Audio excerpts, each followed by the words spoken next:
क्या है। लेकिन जब आप शांत होकर के अमरूद खा रहे होंगे ना, उस समय सेव फल भी आपको बहुत खराब, सेव फल की इच्छा नहीं होगी, उस अमरूद में इतना आनंद होगा। लेकिन कब? जब उसके आप मूल तक पहुंचेंगे, उसके मूल आनंद में पहुंचेंगे। ऐसे ही हम सब लोगों को चाहिए कि हम बाह्य जगत के लिए बहुत प्रेरित रहते हैं, उत्साहित रहते हैं।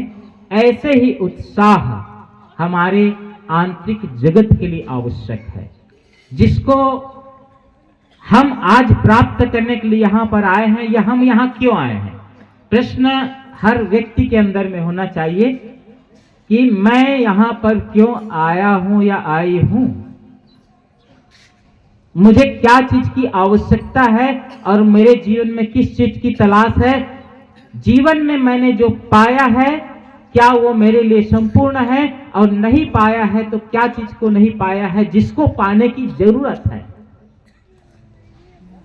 सब जितने वैज्ञानिक है खोज करते करते पूरे चंद्रमा तक पहुंच गए, मंगल ग्रह तक पहुंच गए, ढूंढ रहे हैं कि मंगल में जीवन है कि नहीं, लेकिन इस बात से परे हैं कि इस जीवन में मंगल है कि नहीं। क्यों? क्योंकि हमारी वृत्ति बाहर की ओर है।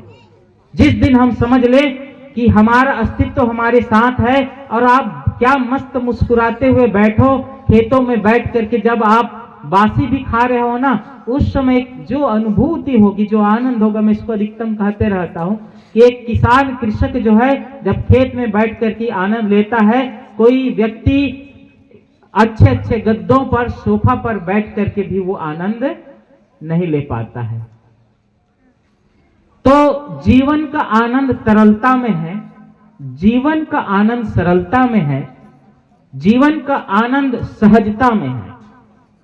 तो सहज सरल तरल जितना होते चले जाओगे, आपके जीवन में आनंद की अनुभूति होती चली जाएगी। और उसी चीज को पाने के लिए हम आप सब इस सत्संग में आए हुए हैं, जो आंतरिक जगत का काम है। क्योंकि बाह्य जगत के लिए अर्थात शरीर के लिए अन्य अन्य जो सफलताएं हैं, किसी को डॉक्टर बनना हो, बैरिस्टर बनना हो, कलेक्टर बनना हो, ये सारा व्यवस्था के लिए बहुत लोग हैं, मार्गदर्शक है, शिक्षक है, प्रेरक है, ट्रेनिंग देने वाले हैं। लेकिन आंतरिक जगत के ट्रेनिंग देने वाले, एक कलेक्टर बने इसकी ट्रेनिंग तो बहुत लोग देते हैं, लेकिन सच में एक अच्छे कलेक्टर बन सके इसकी ट्रेनिंग होनी चाहिए। एक मुझे याद है कि धमतरी जहां आश्रम है, और वहां पर कुछ बरसात के मौसम में ज्यादा कुछ पानी वानी भर गया था। तो याद है मुझे, मैं सुबह 8 बजे रापा लेकर के एक टॉवेल पहना हुआ और बनियानी जैसा पहना हुआ मैं नाली को साफ कर रहा था। तो पीएचई विभाग का एसडीओ है पटेल साहब जी, आजकल वो अभी 1 वर्ष के अंदर ही रिटायर हुए हैं, मध्य प्रदेश के रहने वाले हैं वो। तो वो आए और मुझे देखे और इतना खुश हुए, इतना खुश हुए, आए, चरण छुए, और मैंने कहा मैं शायद फोन नहीं उठा पाया हूँगा आपका, चूंकि इधर हूँ। बोले हाँ, मुझे लगा शायद व्यस्त होंगे, तो मैं बस ऐसे ही चला आया। और आए, बैठे और इतना खुश हुए कि सहजता, मैं देखा कि एक अधिकारी आया हुआ है, मैं ऐसे अस्त व्यस्त कपड़ों में हूँ, लेकिन उन्होंने कहा कि मेरी पहचान और मैं आपको पहचानने के लिए कपड़े से क्या पहचान है। मुझे तो और ज्यादा खुशी हुई कि आप ऐसा काम कर रहे हैं। ये सोच, ये परख कि कोई व्यक्ति कपड़ों से नहीं, कोई व्यक्ति किसी एक पद से नहीं, कोई व्यक्ति शारीरिक रूप से नहीं, अपितु अपने चरित्र से, व्यवहार से और आंतरिक जगत से बड़ा होता है। सदगुरु कबीर साहब की एक साखी है, मानुष तेरा गुण बड़ा, मांस न आवे काज, हाड़ न होते आभरण, त्वचा न बाजन बाज। अगर सच बात तो यह है कि आप जीवन के मूल को देख लो। जीवन का 2 मूल है। एक शरीर के मूल को आप देख लोगे तो शरीर की ओर से आकर्षण आपका कम हो जाएगा। शरीर के मूल में क्या है? जैसे एक कटा हुआ मांस का टुकड़ा को देखे तो आपको घृणा होती है ना, वही मांस हमारे अंदर अभी सर्कुलेट है।